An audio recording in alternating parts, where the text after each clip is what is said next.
Hello and welcome Agarwals classes. जैसा कि हमने बताया था कि आज से हम स्टार्ट करने वाले हैं अपनी अबाउट इंडिया सीरीज़ की वीडियोस। तो ये अबाउट इंडिया सीरीज़ की पहली वीडियो है, ठीक है, एंशियंट हिस्ट्री।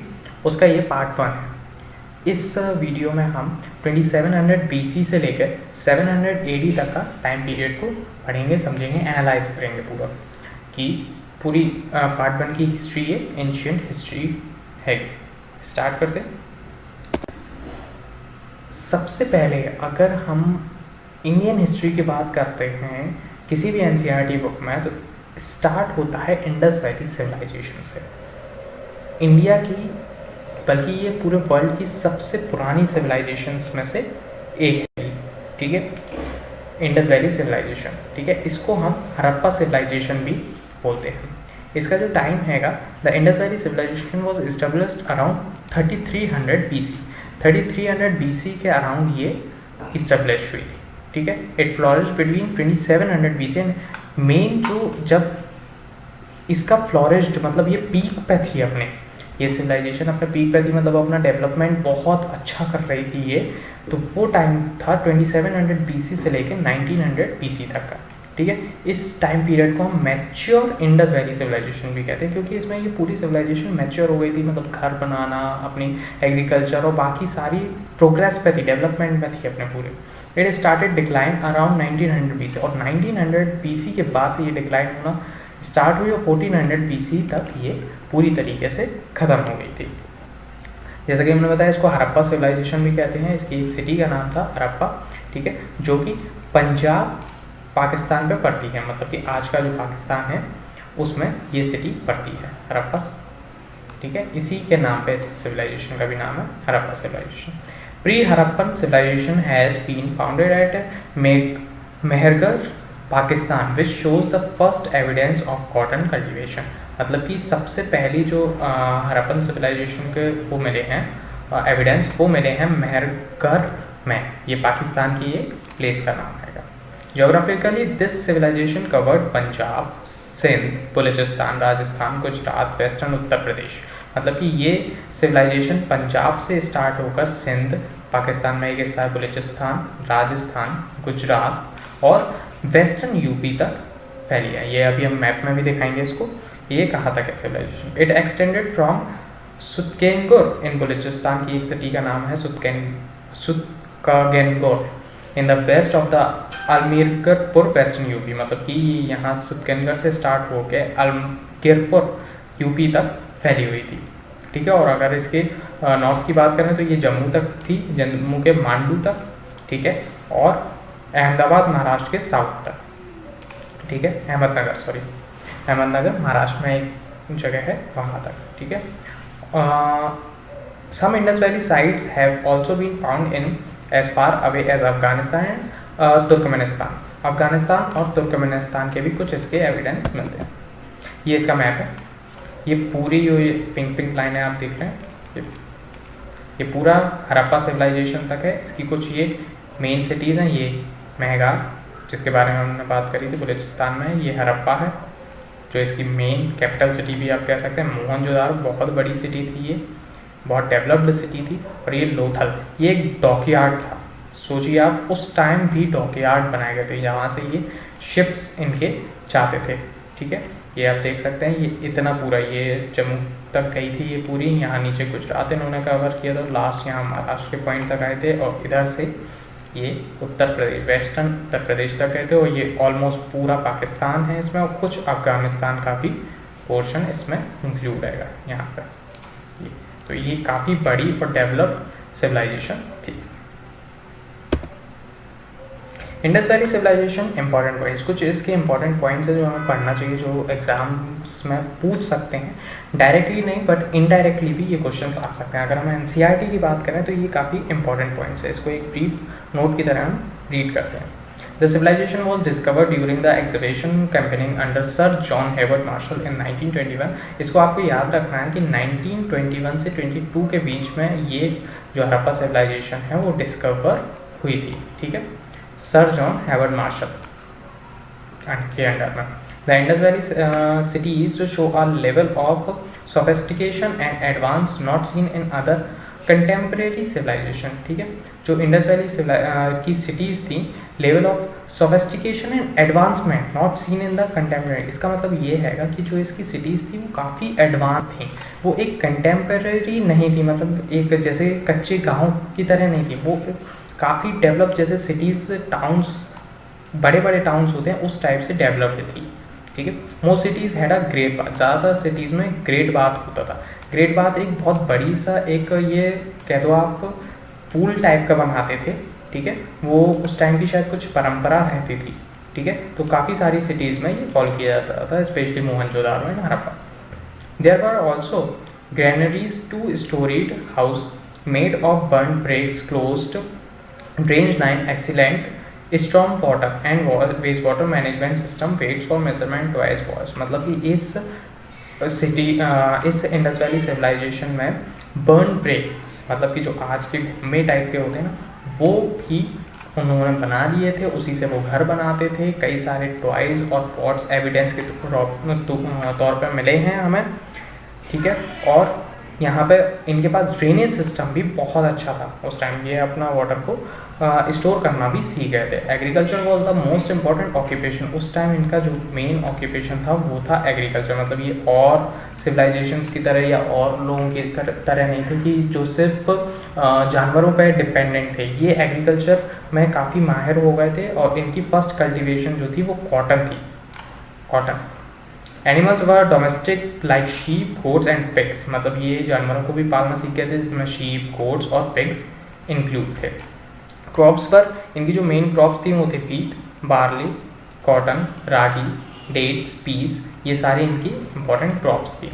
काफ़ी डेवलपमेंट हो गई थी इनकी। Trade was conducted with the submarines, ये जो अपने ट्रेड थे वो सबमरीन्स के थ्रू ट्रेड करते थे, जो मैंने पिछली स्लाइड में दिखा था ना, ये यहाँ पे जो ये लोथल था, ये लोथल डॉकयार्ड था, यहाँ से इनकी सबमरीन्स जो हैं और दूसरे जगह पे जाती थी और ट्रेड करते थे। Metal products were produce including those with copper, bronze, tin and lead, मतलब ये इन्होंने कई सारे मेटल्स को भी प्रोड्यूस किया था, जिसमें कॉपर, ब्रॉन्ज, टिन, लेड, ये सारी चीज़ थी। Gold and silver were also known, मतलब इनको गोल्ड और सिल्वर की भी अब नॉलेज हो गई थी और मिल गए थे। Iron was not found to them, हाँ आयरन इन्हें उस टाइम तक नहीं मिला था। कॉजेज ऑफ द डिक्लाइन, देखिए इसके कॉजेज पढ़ने से पहले मतलब अभी भी ये काफ़ी ज़्यादा डिस्प्यूटेड पार्ट है, cause of the decline of Harappa civilisation, क्योंकि इसकी कोई भी अभी भी फिक्स हमारे पास जानकारी नहीं है कि हड़प्पा सिविलाइजेशन कैसे डिक्लाइन हुई थी, ठीक है। चलो देखते हैं जो इसमें मानने वाली चीज़ें हैं, जो अलग अलग हिस्टोरियंस बताते हैं कि हड़प्पा सिविलाइजेशन का डिक्लाइन होने का ये कारण है, वो कारण है, तो वो चीज़ हम देखते हैं। Causes of the decline of the first this civilization has not been firmly established. Archaeologists now believe that the civilization did not come to an abrupt end but gradually declined. People moved eastward and cities were abandoned. Writing and trade declined. मतलब कि यहाँ पे कुछ archaeologist ये मानते हैं कि ये एकदम से ख़त्म नहीं हुई थी, ये धीरे धीरे ये सिविलाइजेशन ख़त्म हुई थी, और जो वहाँ के लोग बाग थे जो सिटीज़ में रहते थे मोहनजोदारो हड़प्पा, वो धीरे धीरे ईस्ट की तरफ बढ़ने लगे, यानी कि आप कह सकते हो बिहार, यूपी, इस साइड की तरफ आने लगे थे। और जो उनकी मेन सिटीज़ थी वो धीरे धीरे ख़त्म होती गई और इनका ट्रेड भी धीरे धीरे कम होता गया।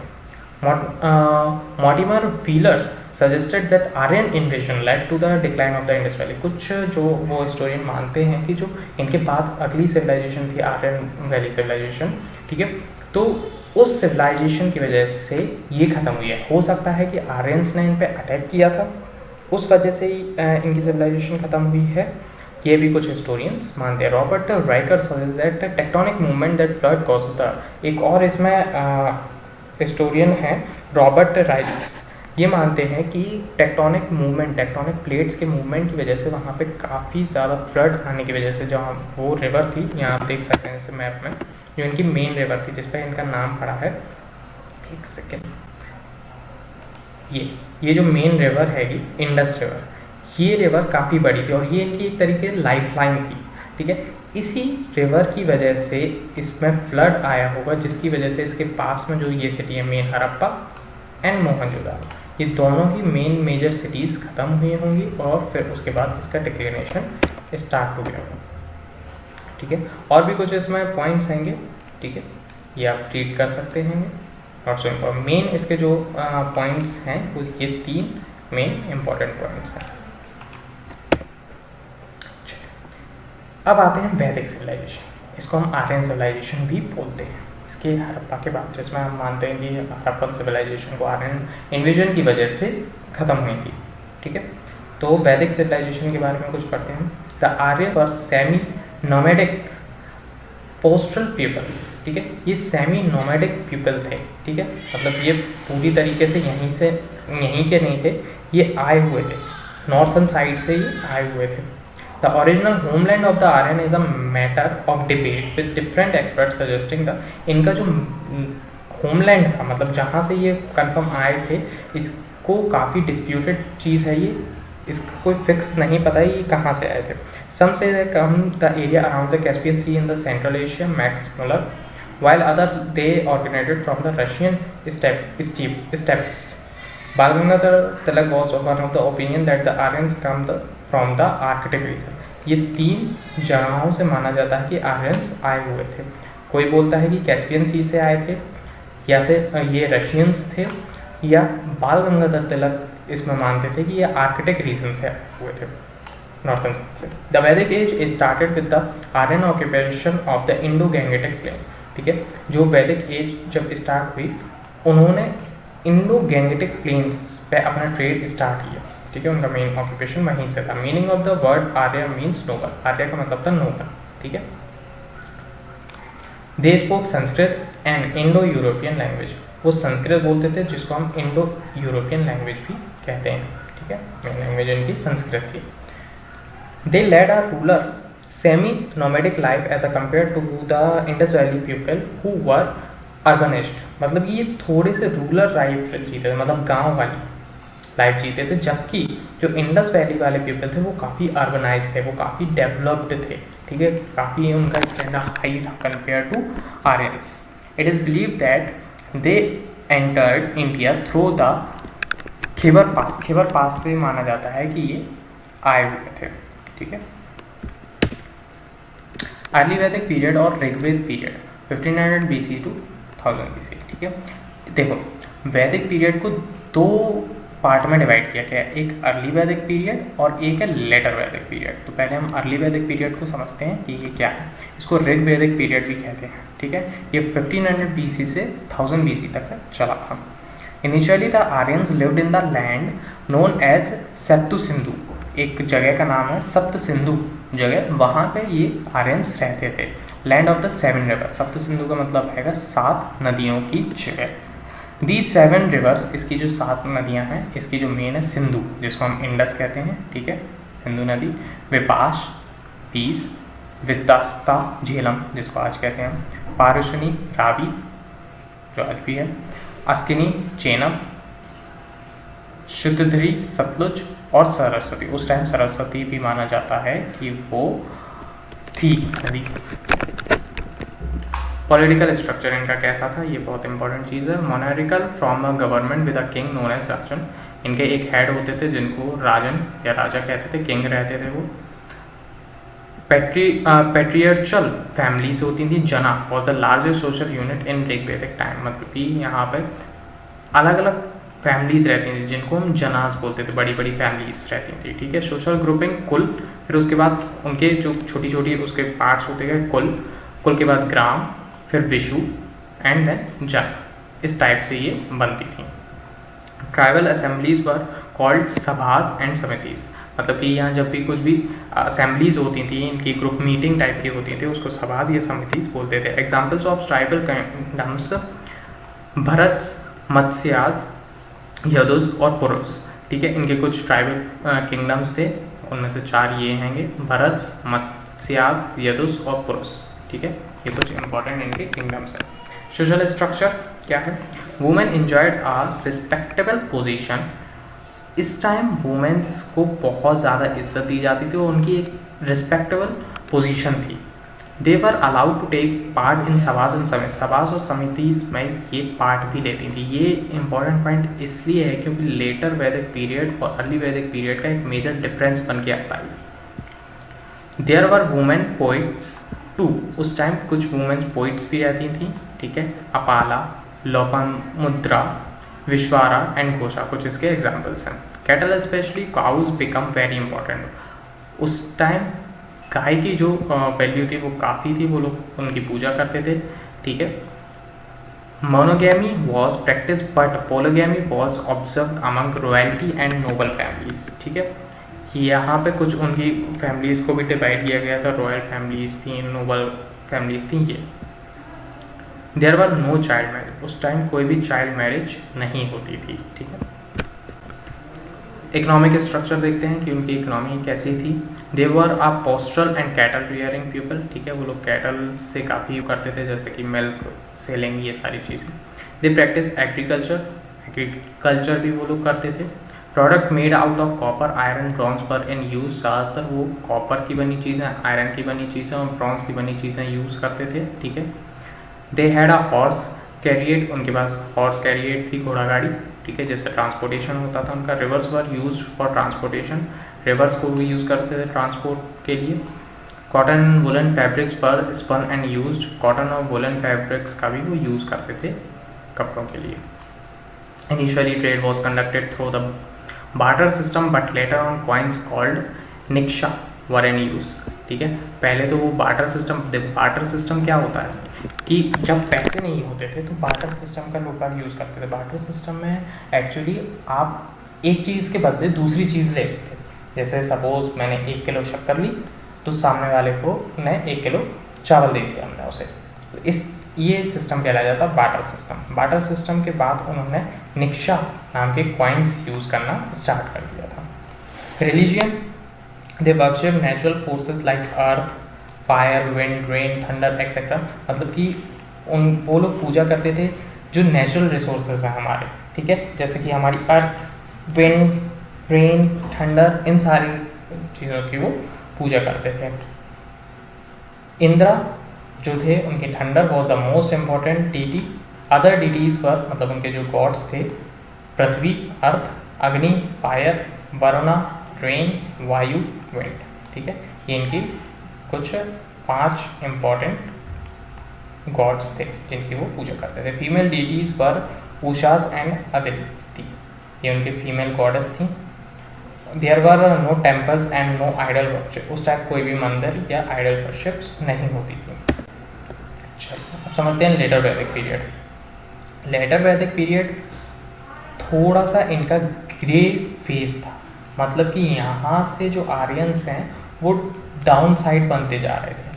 अब यहाँ के डिसएडवांटेज भी आपको अपने आप ही समझ में आएंगे इसको पढ़ने। During this time the Aryan move eastward, occupied western and eastern UP, Kosala and Bihar, मतलब कि यहाँ से अब ये लोग यूपी और बिहार की साइड मूव कर गए थे। पॉलिटिकल स्ट्रक्चर इनका देखते हैं। किंग्स पावर इंक्रीज, मतलब कि किंग की पावर काफ़ी ज़्यादा बढ़ गई थी। अब various sacrifices were perform by him to enhance his position, मतलब कई सारे सेक्रीफाइसेस देके वो अपनी पोजीशन को और ज़्यादा बढ़ाते थे। सेक्रीफाइसेस पर राज्य सहयोग, कंस्क्रेशन सेरेमनी, वाजपेय, चैरिट्रेस, अश्वमेधा, हॉर्स सेक्रीफाइस, मतलब ये इस टाइप के सेक्रीफाइस, घोड़ों का बलिदान और रेसेस वगैरह होने लगी थी, ये सारी चीज़ें होंगी। सभीज एंड समिति डायमेंश इन इम्पॉर्टेंस, ठीक है, सभाज और समितिज को काफ़ी इंपॉर्टेंस मिलने लगी थी। सोशल स्ट्रक्चर देखते हैं। द वर्ण system of social distinct become the more distinct, मतलब कि वर्ण सिस्टम अब लागू हो गया था और इसकी वजह से ये और ग्रे फेस की तरफ बढ़ता चला गया। They become the less based on occupation and more hereditary, मतलब कि ये वर्ण पे अब ज़्यादा डिपेंड हो गए थे और उसी के हिसाब से अब काम लोगों को प्रोवाइड करने लगे थे। जैसे कि 4 डिवीजन्स इन्होंने बनाई थी। ब्रह्मास, ठीक है, जो कि पूजा पाठ करते थे। क्षत्रिय जो कि रूलर्स रहते थे और युद्ध वगैरह करते थे। वैश्या ज़्यादातर एग्रीकल्चर, ट्रेड, आर्टिशियन, मतलब एक तरीके से बिजनेस करते थे। और शूद्र जो बचे हुए नीचे के काम रहते थे, ठीक है, अपर तीनों की एक तरीके से सेवा करते थे, ये वो सब करते थे। Womens were not permitted to attend public service. अब यहाँ पे क्या हुआ, वुमेन्स की भी जो पोजीशन है वो भी काफ़ी इनकी नीचे गिरने लगी और यहाँ पे ये लोग समितिज और सभाज में अब वुमेन्स को अलाउ नहीं करते थे, जबकि अर्ली वैदिक पीरियड में वुमेन्स की पोजीशन काफ़ी अच्छी थी और सभा समितिज में वो पार्ट लेती थी।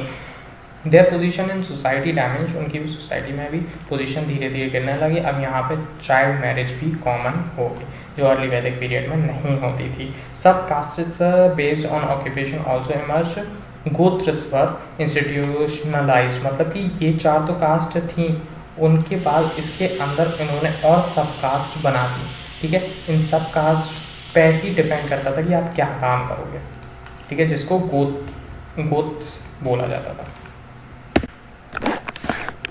Economic structure, agriculture was the chief occupation. अब यहाँ पे इन्होंने एग्रीकल्चर अपना चीफ ऑक्यूपेशन बना दिया था। Industrial work like metal work, pottery and carpentry work also was there. There was foreign trade with far off region the Babylon Sumeria, मतलब कि अब ये फॉरेन ट्रेड भी करना स्टार्ट कर दिए थे। Religion, Prajapati, creator and Vishnu preserves become the important gods. अब यहाँ पे इन्होंने इनके जो मेन गॉड्स हो गए थे विष्णु और प्रजापति, ठीक है, जिनको ये मानते थे कि इन्होंने ही बनाया। इंदिरा एंड अग्नि लॉस देयर सिग्निफिकेंस। अब यहाँ पे इन लोगों की वैल्यूज थोड़ी इनके लिए कम हो गई थी। Importance of prayers, dimension and rituals, sacrifices become more elaborate, मतलब कि पूजा के नाम पे ये अब कई सारे सेक्रीफाइसेस भी करते थे। The priestly class become very powerful and they dedicated the rules of rites and ritual. Because of this, orthodoxy, Buddhism and Jainism emerged towards the end of the period. मतलब कि जो प्रीस्ट थे, मतलब Brahmins थे, उनकी power काफ़ी ज़्यादा थी। वो अपने ही हिसाब से सारी चीज़ें करते थे, उनके ही हिसाब से राइट्स और रिचुअल्स होते थे, अलग अलग परंपराएं, और वो सब डिसाइड करते थे। इसकी ही वजह से बुद्धिज़्म और जैनिज्म का इमर्जन हुआ, जहाँ पर ये प्रीस्ट की वैल्यूज कम रहती थी। वैदिक लिटरेचर काफ़ी इंपॉर्टेंट पार्ट हैगा इसका। The word Veda originated from the root vid, which means spiritual knowledge, subjected of knowledge means of acquiring knowledge, मतलब कि यहाँ इसका मतलब होता है कि नॉलेज गेन करना। द 4 वेदास, मेन 4 वेदास थे ऋग्वेद, यजुर्वेद, सामवेद, अर्थवेद, ये इनके मेन वेद थे। Rigveda was compose during the early Vedic age, ये अर्ली वैदिक एज में हुई थी ऋग्वेद, और बाकी के जो 3 थे वो सारे लेटर वैदिक एज में लिखे गए थे। ठीक है, Rigveda this is the oldest religious text in the world, ये सबसे पुराना टेक्स्ट माना जाता है, रिलीजियस टेक्स्ट पूरे दुनिया में। ठीक है, इसमें 1028 hymns and is classified into 10 Mendel's hymns, मतलब 2 कोई टॉप टाइप में इसको लिखा गया है। बाकी ये यजुर्वेद, सामवेद, अर्थवेद, यजुर्वेद रिचुअल्स को बताता है कि आपको कैसे परंपराएं पूजा पाठ करनी है, सामवेद में म्यूज़िक के बारे में हैगा, और अर्थवेद में मैजिकल फॉर्मूलेज हैं, स्पेल्स हैं, कुछ आप कह सकते हो, मैथ्स भी इसमें इंक्लूड है। और भी कुछ इनके वैदिक टेक्स्ट हैं। The great Indian epics, Mahabharata and Ramayana also compose during this time, ये दोनों एपिक्स भी इसी टाइम लिखे गए थे। इन लोगों के लिए, महाभारत और रामायण के लिए एक डेडिकेटेड अलग से वीडियो बनाएंगे हम, तो उसमें आपको और ज़्यादा इसकी नॉलेज मिलेगी। चलिए जल्दी से स्टार्ट करते हैं। मौर्यन एम्पायर, ठीक है, मौर्यन एम्पायर में आपको 3 रूलर्स के बारे में बस ठीक से समझना है, चंद्रगुप्त मौर्य, बिंदुसार और अशोका। ये 3 सबसे इम्पोर्टेंट मौर्यन एम्पायर के किंग्स थे। ठीक है, धनंदा रूलर जो लास्ट था, धनानंद इसका रूलर था, ये ज़्यादा अनपॉपुलर हो गया था क्योंकि टैक्स रेजिमे इनका बहुत बढ़ गया, मतलब ये अपनी प्रजा से बहुत ज़्यादा टैक्स लेते थे। इसी के पहले अलेक्जेंडर का इन्वेजन भी स्टार्ट हो गया था नॉर्थ वेस्टर्न इंडिया में। ठीक है, तो फॉरेन पावर बढ़ने लगी थी। ठीक है, कई सारे इंडो ग्रीक रूलर्स आ गए थे। Chandragupta with the help of an intelligent political astute ब्राह्मण कौटिल्य, कौटिल्य यहाँ पे चाणक्य जी को कहा गया है, usurped the throne by defeating the Dhanananda. 1921 में इन्होंने धनानंद को हरा के उसकी राजगद्दी छीन ली थी। यहाँ से मौर्यन एम्पायर स्टार्ट होता है। मौर्यन एम्पायर वो है ruler who were famous for their region, ये इनकी टेबल्स बनी हुई। चंद्रगुप्त मौर्य 322 से 298 BC तक, फिर बिंदुसार 297 से 272 एंड अशोका 268 से 232। ये है मौर्यन एम्पायर का पूरा। ठीक है, ये यहाँ से पूरा अफगानिस्तान वगैरह कवर करते हुए पूरा यहाँ ईस्टर्न पार्ट, बंगाल की साइड, और ये नीचे का almost south part. Chandragupta Maurya 321 BC में इन्होंने फाउंड किया था। अलेक्जेंडर के कई सारे उन्होंने जो ग्रीक रूल सिटीज़ थी उनको जीता था। मैगस्थीन्स जो थे उनके चंद्रगुप्त कोर्ट में थे, ग्रीक एम्बेसडर थे। हिज रीजन लास्टेड इनका 321 से 297 तक चला था। चाणक्य के बारे में थोड़ा सा पढ़ लेते हैं, जो चंद्रगुप्त के टीचर थे, चीफ मिनिस्टर भी थे वो उनके कोर्ट में। ये ब्राह्मण थे, ठीक है, और तक्षशिला में एक टीचर, एक स्कॉलर थे, ठीक है। इनको विष्णुगुप्त और चाणक्य नाम से भी जाना जाता है। ये वॉज ऑल्सो मिनिस्टर और बिंदुसार के भी कोर्ट में ये मिनिस्टर रहे थे। He is credited to be the master strategist behind the Nanda throne, मतलब कि इनको माना जाता है कि नंदा धनानंद को, जो नंदा डायनेस्टी का राजा था, उसको उसके थ्रोन से हटाने में इनकी बहुत अहम भूमिका थी। अर्थशास्त्र इन्होंने लिखी थी, ठीक है। इकोनॉमिक्स, मिलिट्री स्ट्रेटेजी के बारे में उसमें लिखा हुआ है, ठीक है। इनको इंडियन मैचिविली भी बोला जाता है। ये बहुत इंपॉर्टेंट क्वेश्चन है, ये आ सकता है। अशोका, द ग्रेट अशोका के नाम से भी इनको जाना जाता था, ठीक है। ये मॉडर्न एम्पायर में बिंदुसार और सुभद्रगिनी के बेटे थे। यहाँ पे मैंने बिंदुसार के बारे में डिटेल नहीं दी है, वो ज़्यादा पॉपुलर भी नहीं थे, ठीक है। मेन अशोका और चंद्रगुप्त थे, ठीक है। और ये चंद्रगुप्त मौर्य के ग्रैंडसन थे और ये काफ़ी ज़्यादा ग्रेटेस्ट एम्परर उनको माना जाता था। इनका जन्म 304 BC में हुआ था। हिज रीजन, उनका जो पूरा वो चला था 268 BC से 232 BC तक इनका चला था। 232 में इनकी डेथ हो गई थी। हिज कैपिटल वॉज, इनके कैपिटल पाटलिपुत्र और साथ में इनकी पहली भी कैपिटल थी तक्षशिला और उज्जैन भी रह चुके हैं। Ashoka was not the eldest son of Bindusara, Bindusara के ये बड़े बेटे नहीं थे, ठीक है। Bindusara wanted his elder son Susima to be crown, जो बिंदुसार थे वो चाहते थे कि उनका जो बड़ा बेटा सुषमा राजगद्दी संभाले, बट लेकिन अशोका बहुत ज़्यादा अपनी इंटेलिजेंस के लिए जाने जाते थे और उनकी लड़ने की क्षमता भी बहुत अच्छी थी। इस वजह से उनको उज्जैन का गवर्नर बनाया था और तभी उन्होंने अपने पूरे टैलेंट को शो किया था। In the war of succession that follow Bindusara's death, Bindusara 272 BC में जब उनकी डेथ हुई थी, अशोका ने ही वहीं से अपना राजगद्दी संभाली थी। When I became the king, he was said to bad-tempered, ruthless and very cruel। मतलब कि जब अशोका किंग बने तो उन्हें बहुत ज़्यादा निर्दयी माना जाता था, ठीक है। वो किसी पे भी दया नहीं दिखाते थे, बल्कि उन्होंने एक टॉर्चर चैम्बर भी बनाया था जिसमें जो भी उनके कैदी रहते थे उनको टॉर्चर करते थे वो, ठीक है। तो इसके लिए उन्हें बहुत ज़्यादा निर्दयी राजा माना जाता था। Once he became the king, he started expanding his empire by conquest। मतलब एक बार उनके राजा बनने के बाद से उन्होंने अपना एम्पायर जो है धीरे धीरे बढ़ाना स्टार्ट किया। हम आगे मैप में देखेंगे कि उनका एम्पायर कहाँ तक बढ़ा। In the 9th year his reign, he waged a war with Kalinga in present day Odisha। मतलब कि उनकी जब 9 साल हो गए थे उन्हें राजा बने हुए, उसके बाद कलिंगा का उनका एक वॉर हुआ था। कलिंगा जो कि आज का उड़ीसा हैगा, ठीक है, उनके साथ उनका एक युद्ध हुआ था। उसके बाद से पूरी अशोका की चेंज हो गया था। कलिंगा युद्ध में इतनी ज़्यादा मारकाट हुई थी जिसकी वजह से उनका दिल पूरा पिघल गया और उन्होंने बुद्धिज़्म को ज्वाइन कर लिया था।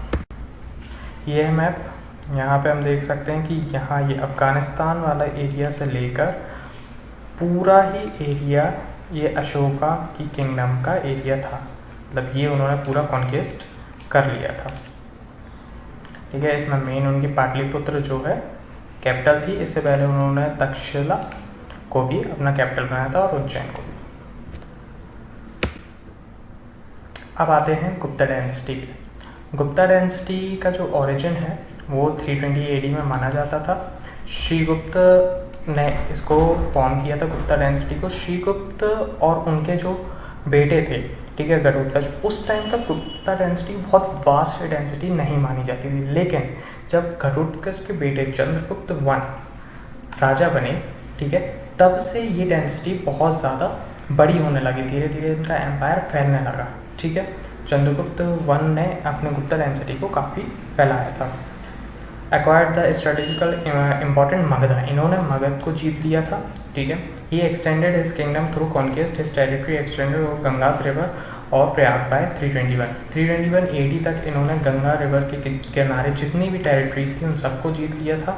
उन्होंने क्वाइंस को भी इंट्रोड्यूस किया जहाँ पे उनकी क्वीन और वो हिमसेल्फ उनकी पिक्चर रहती थी क्वाइंस में, ठीक है। Maharaja Dhiraja the great king of kings, उनको टाइटल मिला था कि वो सारे राजाओं के राजा थे, ठीक है। He was successful in building a small principality into a great kingdom, उन्होंने एक छोटी सी प्रिंसिपलिटी को एक बहुत बड़े साम्राज्य में बदल दिया था।